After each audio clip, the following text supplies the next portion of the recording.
Season 1, Episode 2 of God Friended Me, The Good Samaritan. So we're talking God's work, divine connections, and changing the conversation. When it rains, it pours. So stay tuned for the after show. You're tuned in to AfterBuzz TV, the ESPN of TV talk. Now, let the buzz.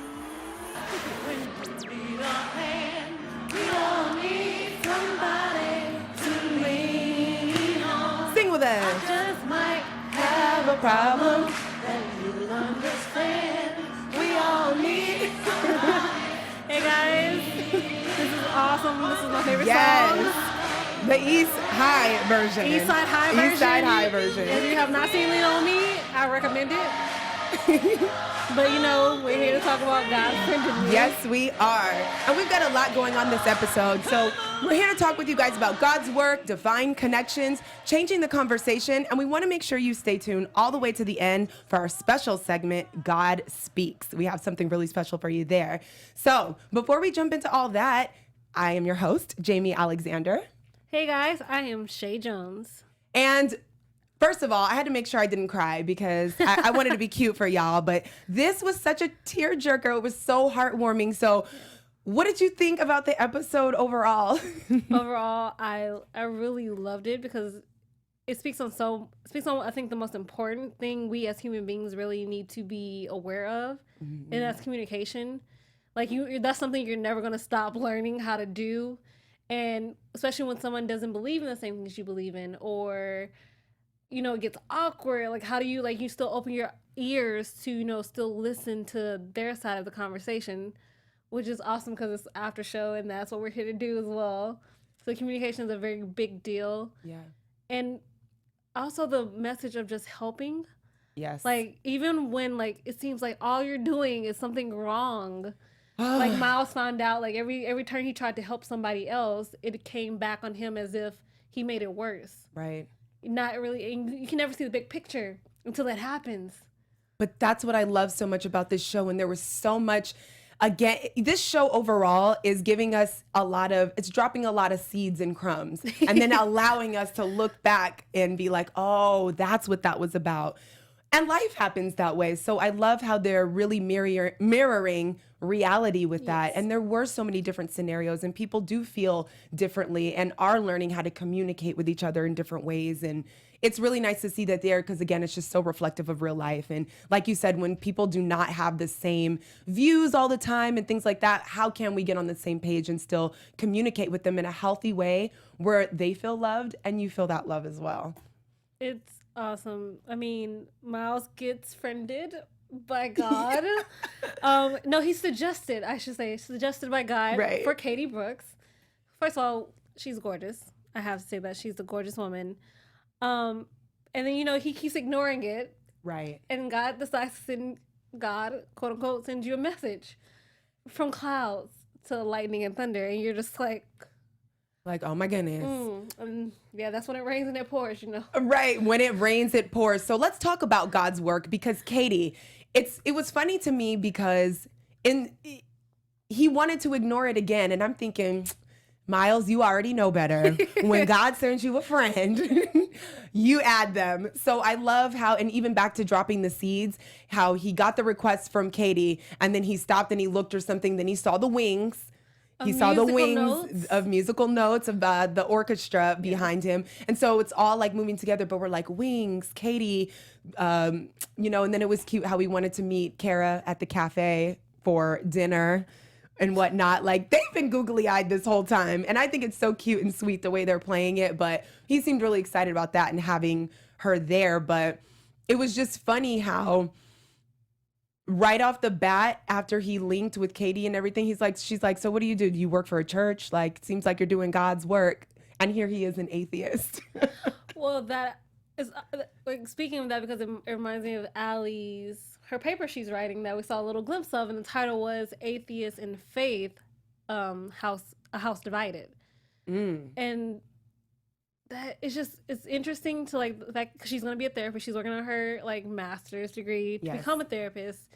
And she actually is choosing the thing that's most important that has divided her own family to build on that.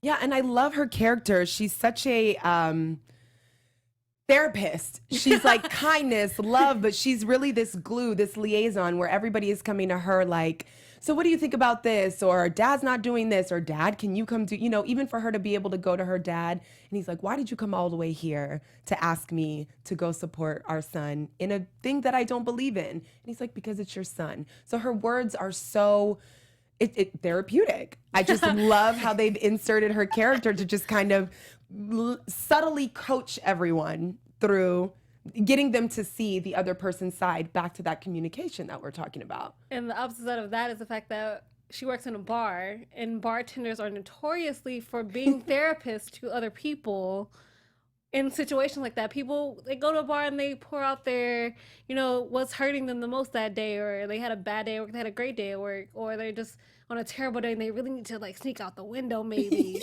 Yeah. And I think that's what I love about her character as well. Like, she is that think tank of a person that was placed in the show so brilliantly. So brilliantly, because it's not forced. She's not telling anybody what to do. She's making suggestions and asking questions. And it's brilliant because that allows the other characters, whoever is working or dealing with her, to reflect, come up with their own, their own conclusion, and then show up. Like, to be honest, I wasn't sure if the dad, the Reverend, was going to end up coming to Miles's party for a podcast that he didn't believe in. I wasn't sure if he was going to show up. So when he did, it just showed the power of her love, her kindness, and her therapy being effective. But I love what she said to him. She told her that even if you don't believe in what he's doing, you still, as a reverend, I understand why as a reverend you don't believe in what he is profiting.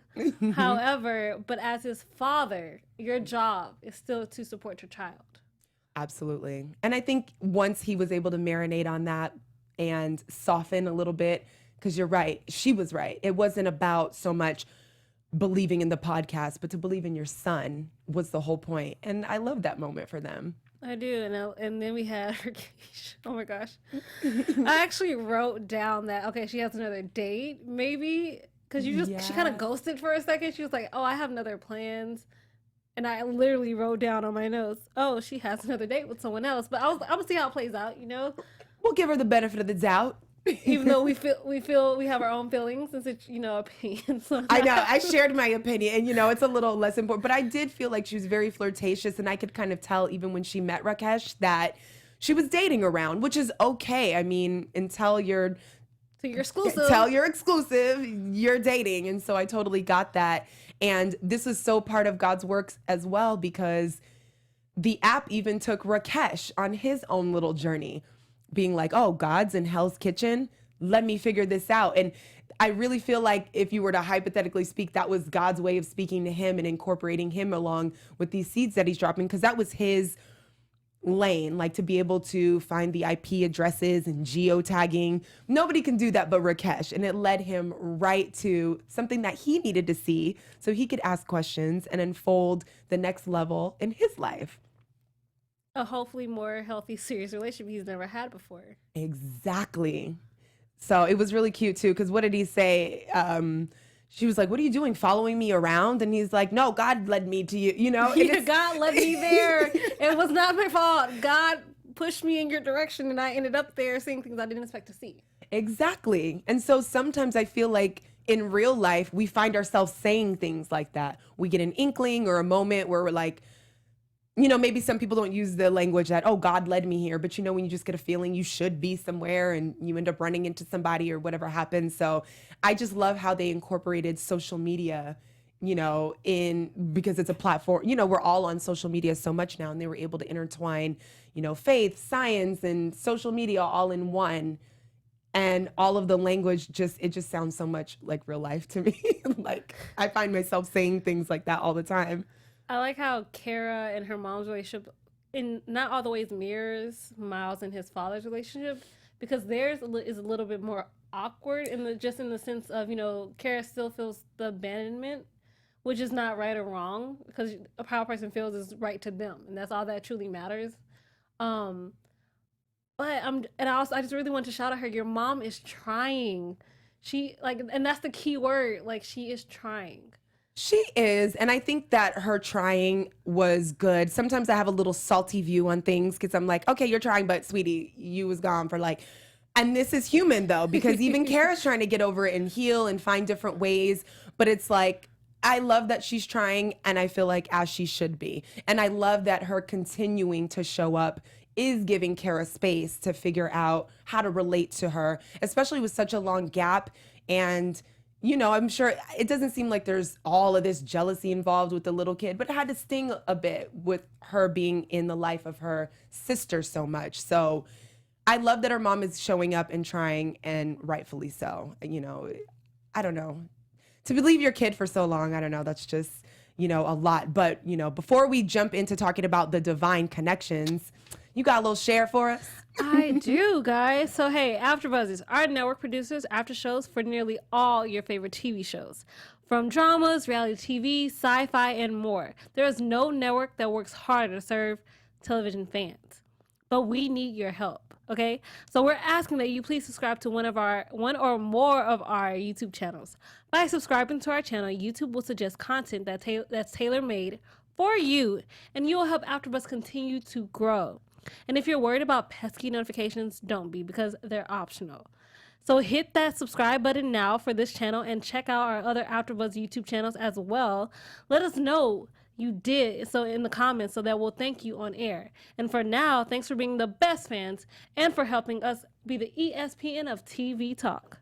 Whoop, whoop. Thank you. And yes, and we want to make sure you stick around to the end of the show because we have a very special segment for you called God Speaks. But now we want to talk divine connections. And there was so much connection all through this show. We could talk with, you know, Rakesh and the girl, just them. We kind of briefed around that, but them and the way that they connected and ran into each other in the city. Or how about the kid? Nate. The way he connected to the music. I mean, it's interesting, Nate. You know, his father was a musician before he apparently dipped out after finding out that his son has autism. And obviously, I don't really know the exact spectrum he's on besides the fact that he is a nonverbal. He has nonverbal autism. Music is the one thing that connects every single human being on this planet. It doesn't matter what language you speak. Music is universal. And that is the best. I think I love that much more about this episode. Like, he can connect with Miles because his mom was in the chorus. And that was something, you know, we didn't really know about her just yet until now. And him playing Lean on Me, which is such an uplifting song, and you feel it. You feel it. You feel the comfort. You feel the unity. You feel the peace, the beauty, the friendship. That made me cry. I was like, OMG, like, not today, please. Like, I need to not be a mess. The smile that breaks your heart because you know it's like the truest form of genuine happiness. Like, I feel like some of us, we lose that as we get older. And like when you see it on another person, another human being, you're just like, this is why, you know, this is why we're here for even that one moment. Yes. And it was so important because he was so disconnected. Like, even when Miles first came to the door to, you know, approach Katie and things like that, you know, Nate was just on the iPad. He didn't look up. He went back, you know, and she was just like, you know, he doesn't respond. He doesn't talk. So don't expect anything. And then just to have that moment and that beautiful connection through music was just so poignant. And it speaks to a lot of us in our real life. And like you said, sometimes we lose those moments where maybe it's not the words, the connections, and how you reply or respond to someone verbally. It might just be a moment that you share. And it was so sweet that Miles included his mom in that part. It was just great. It was so touching and very, very rich. And can we talk about the kid's a prodigy? Like, he has never played the piano apparently in his life. I mean, but he just started playing first of all, John Lennon, just amazing artist and enough of stuff, and the song is gorgeous and beautiful.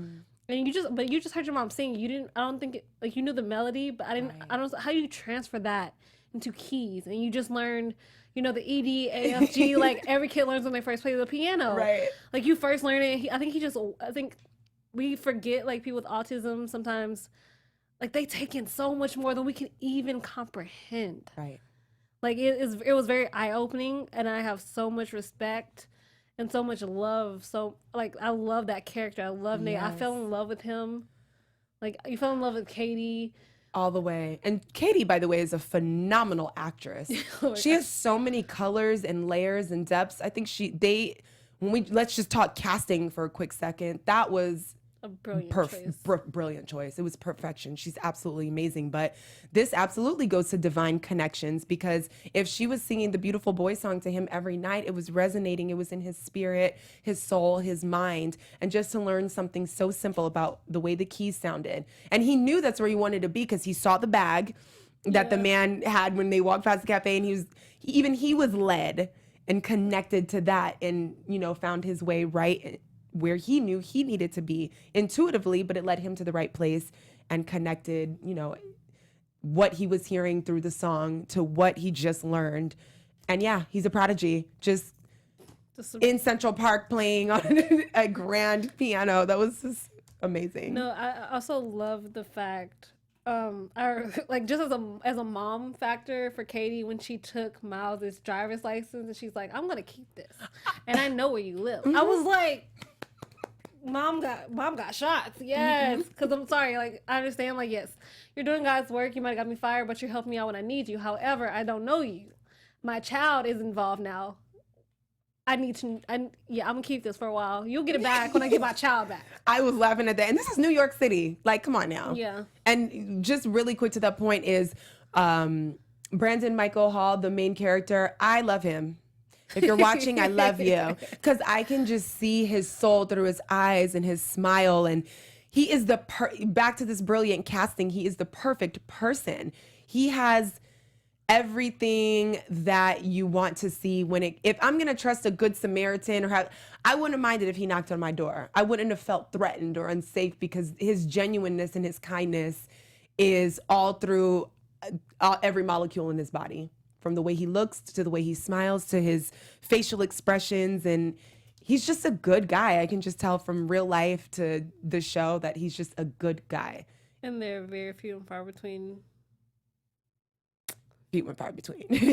But, you know. But we're optimistic. We're optimistic because I think the great thing about this show is the fact that it does open our eyes, because he is an atheist. And I think people who believe that atheists, you know, just don't believe in God. And I also feel like he's bringing a different conversation to the conversation by saying it's not the fact that I don't believe in God. Something happened in my personal life that now makes me discount the fact that there is a God, which is a totally separate situation and conversation. Absolutely. I would have to agree. So yeah, let's talk about that, changing the conversation, because the name of this show was The Good Samaritan, which is obviously extremely biblical, but here we are talking about an atheist. So it really is changing the conversation, because just because someone doesn't believe in what you believe in, or isn't labeled whatever religion it is you believe in, whatever the case, doesn't mean they're not good-hearted, that they're not a good person, and in my personal opinion, overall still doing God's work. Or, you know, if you don't believe in God, I'm sure you can still understand and connect to just being a good person, doing good things, loving things, and connecting in kindness to people. So I just love the juxtaposition in the language, you know, where an atheist is a good Samaritan. And the first time I ever heard of a good Samaritan was straight up in the Bible. So it's like, this is such a clash here, but it's changing the conversation. And hopefully this is the type of show that will allow people to open up their horizons, you know, in their view on people just a little bit more, and be a little bit more loving and accepting, because God or good nature, kindness, love, joy can be found in anyone. For what I appreciate, the way that Brandon Michael Hall is playing Miles is because it kind of reminds me of God's Not Dead, in the situation of that, where he was an atheist, but he didn't believe, and came to the question, how can you believe or not believe in if you believe in something, like you hate something, how can you hate something that you don't believe in? Good point. So, like I said, it's also like why I don't believe that it's just, oh, he's an atheist who doesn't believe in God. I think it's more of like he's an atheist who has lost faith, and now you're putting a label. We're putting labels to things, and we have, like, as a society, I feel like we're always putting labels to things, and this is the label that he's come up with and he's sticking to. So that's more how I feel, especially when the divine connections come in. I feel like that's how it connects, because he did go to the church. Right. And I think you're right. The labels thing, that is a good point, because there's a reason why he's so adamant about his dad listening. We all know you're not trying to sway your dad to stop believing in God. Not only do I don't think it's necessarily a cry for help or some kind of, maybe we'll talk about that in predictions, because I don't even know. But, aside from that, but I do think that you're right about the labeling. We're so quick to label things, and even him, oh, I'm an atheist, I'm this, I'm that. And he did go through something traumatic that made his faith waver or fall off in God, the entity itself. But I just think it was very interesting that he's just so adamant about his dad listening to the podcast, because obviously it's not to sway his dad's judgment. Like, he's been a pastor all his life. He's not about to just not believe in God, but it's important for him to hear his side, to hear his views, and to change the conversation. And I think that was what he was basically saying. He's like, I don't, I'm not sure, obviously, like say, he's not trying to sway him. I want you to hear me. I think that's like that's the cry he's trying to like get through his dad. It's like, I just want you to hear me. I want you to see my side, because if we really want a conversation and a relationship, like, I want a relationship with you. I love you. Obviously, you're my dad, but I need you to hear me.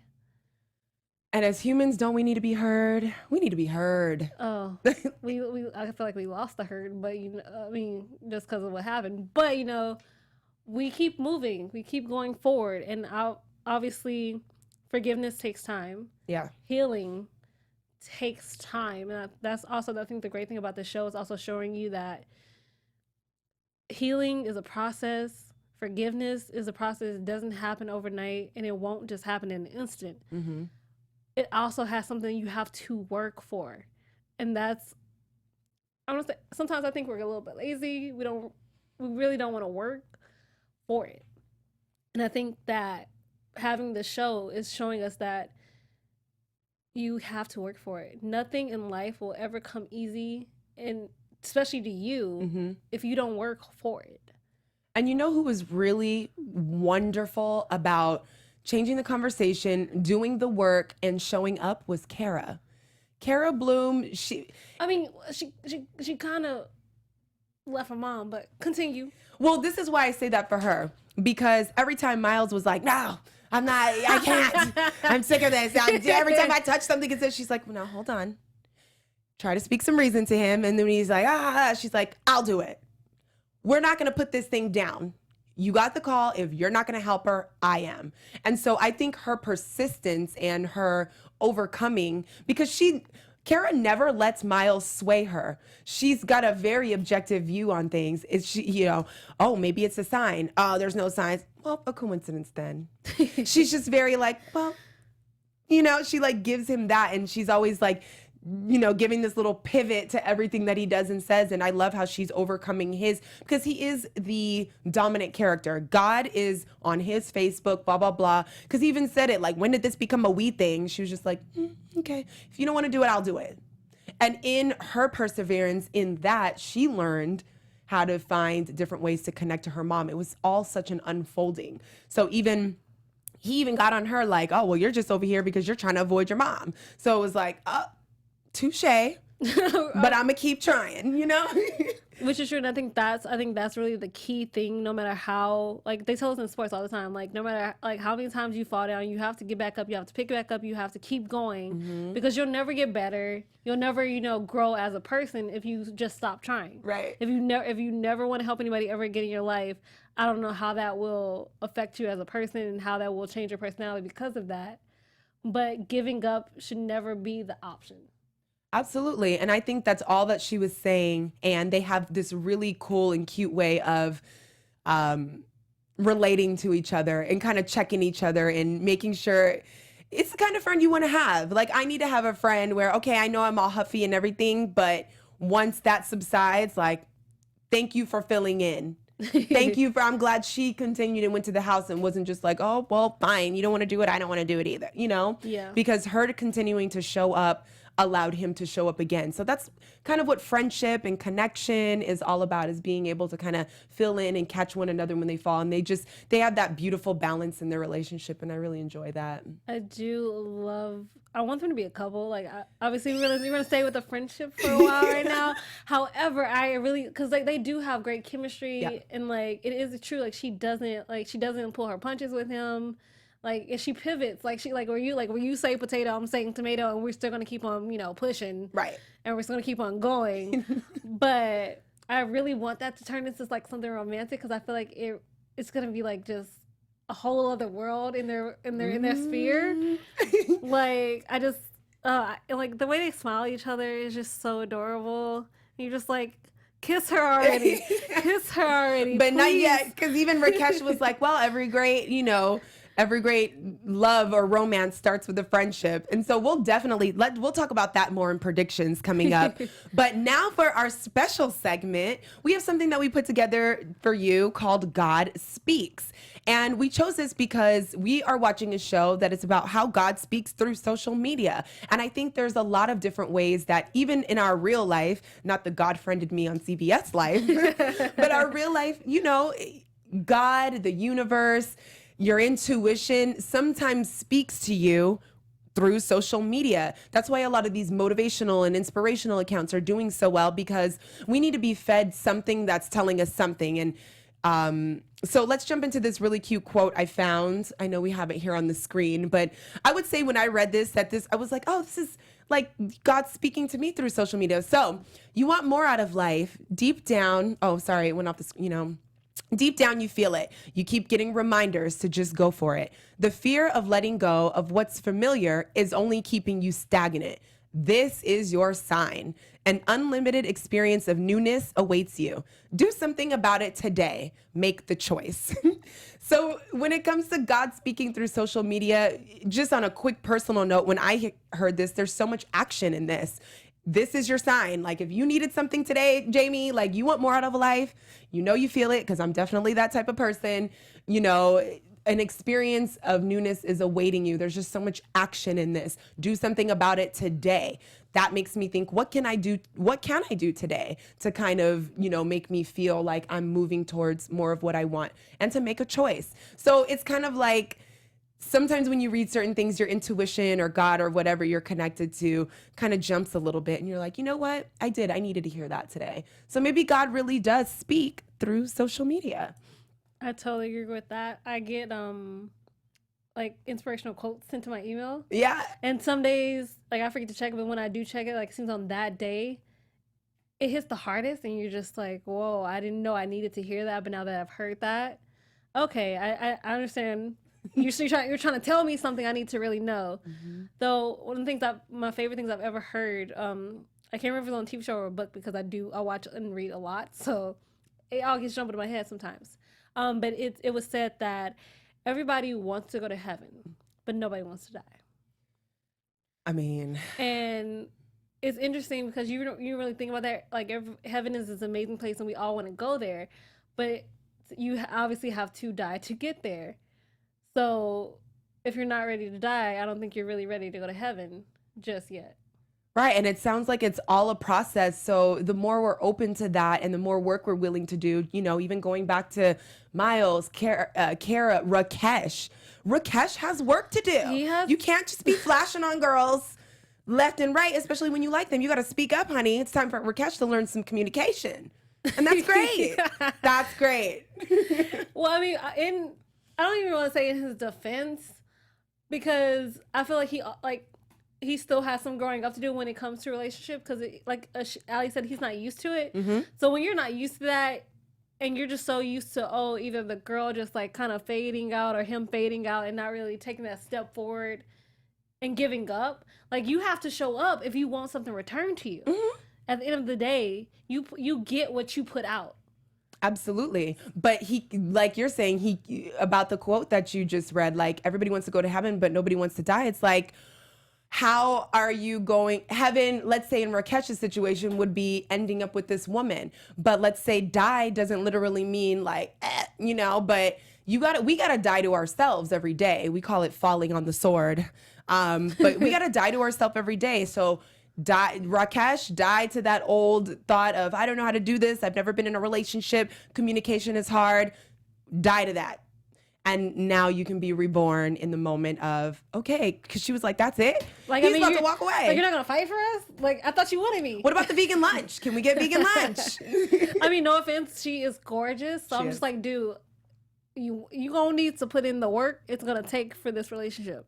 And he is going to literally have to die to his old ways every day until he gets in sync and gets in that communication, all of that divine communication and connection we're talking about, to actually get in rhythm to achieve what he wants. He's going to have to do the work.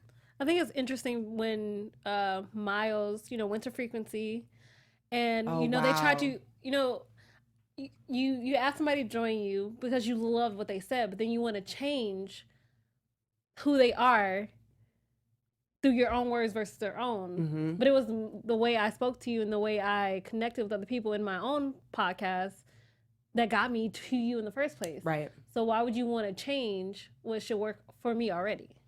And it's beautiful because everybody overcame something in this episode. Miles, I have to give him a hand because you're right. And because he wanted this so bad, it was so beautiful for him to go through the motion and see at the end exactly what you just said. Like, you liked me for my podcast, but now you're trying to change and push this, and I can't mention this and that. I don't think this is for me. Even though since we've been watching this show, it was like, I want this Frequency radio. I need to get on. I'm quitting my job. I'm better than I want to start the conversation, change the conversation, and do all this. And when the opportunity was brought to him to be able to realize it was all wrong and let it go, is amazing. Sometimes we have to do that in our own lives. And I think it was just amazing how they overcame in that way. I mean, it's hard when you have to choose between the dream you wanted, but realizing that it's not actually the one you wanted. Because there's a difference between what you want in your life and what you need in your life.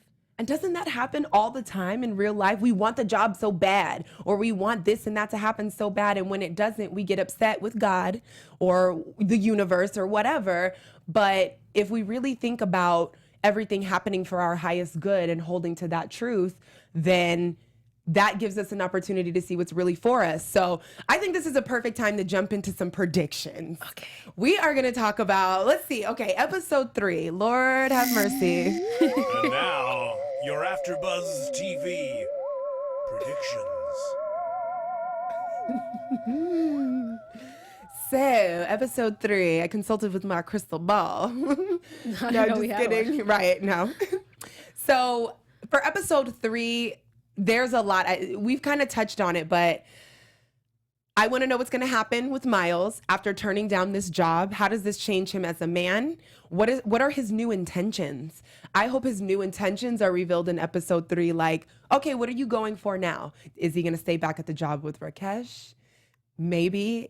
I did see in the preview that somebody was saying something like, oh, well, if this account is having you do good things, sounds like a good thing to me. So could he possibly just hold to the God account I just don't know. I don't know if I'm good at this predictions thing. There's so many ways this can go.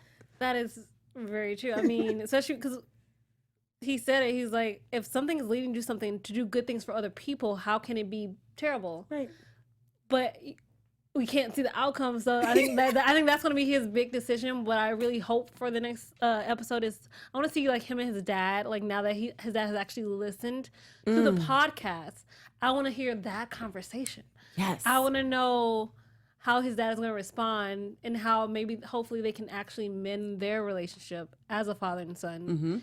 Mm-hmm. I'm actually hoping to see some Rakesh and I really don't want to say her name wrong. I know it starts with J. Rakesh and Jesh. Yeah. Jay.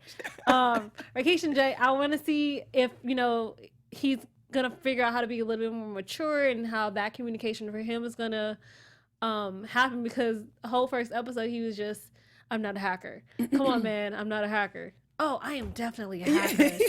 I am definitely a hacker. Yeah. So, I think I'm loving his journey as well, like him trying to find himself. Yes. And I feel like all of them working on this God account is how each person is going to end up finding themselves come season ends. Yes. And now I think would also be a good time to briefly mention this whole Kara and Miles thing. Because even the baby sister was like, do you think he's cute? Like, And Kara, you should come. right. And yeah, and the sister was inviting, like, Kara, you want to come to the, like, so everybody is seeing this chemistry. And we know Miles feels it because when he looks at her, I'm just like, okay, that's sweet right there. And even her, when she looks at him, she's just like, she bites her lip a lot. I'm catching all that bottom lip biting. She's very like, oh, you know, he thought she was adorable for eating ice cream for breakfast. So, I mean, for dinner. So I would just love to see in episode 3, maybe a little bit more of their relationship unfold. And since everything has been about the divine connection, them finding theirs and why they were divinely connected. Because they were strangers before, you know? I actually want to know if we meet John Dove again. I would be very interested in if he comes back, only because, dude, like, you saved my life. You saved me from stepping in front of a train. Right. And so speaking of bringing John Dove back, I wonder if this is going to be kind of like an episode where they even keep Katie and Nate, and do these people continue to crash and intertwine, and do they all have something to do with each other, or are we going to get introduced to some brand new characters and a whole new storyline, and then later on down the line they all connect somehow? Well, I think the best part about the show, it reminds us that we are all connected, even if we don't recognize it. That part. Like, I really think that that's the amazing part about the show. We are all connected, no matter the fact that we believe in different things. Right. We can still find a way to connect with each other. And I think that's the most important lesson you can actually learn from the show. Well, we could just end it right there. That was like that was, you wrapped that up so perfectly, and I think that is perfect for the Good Samaritan episode number 2. Oh, well, thank you for having me. Yes, thank you for being here, and thank you for being here. Thank you guys for watching. Make sure to tune in next week at 6 p.m. on Sunday to watch the after show for episode 3 of God Friended Me. I'm your host, Jaimi Alexander, and you can find me on Instagram at Jaimi Alexander. Hey guys, I'm Chae Jones. You can find me at Real Chae Jones on Twitter and Instagram. And next week, Dancing with the Stars Juniors. All right, thanks for tuning in. See ya. Our founder, Keven Undergaro, Phil Svitek, and me, Maria Menounos, would like to thank you for tuning in to AfterBuzz TV. Remember, we're not just the first, we're the biggest in the world, and we're the only destination for all your favorite TV shows. Whatever you crave, we've got it. So go to AfterBuzzTV.com and check out our lineup. Buzz you later. The views expressed herein are those of the hosts only and do not necessarily reflect the views of AfterBuzz TV or its owners or principals.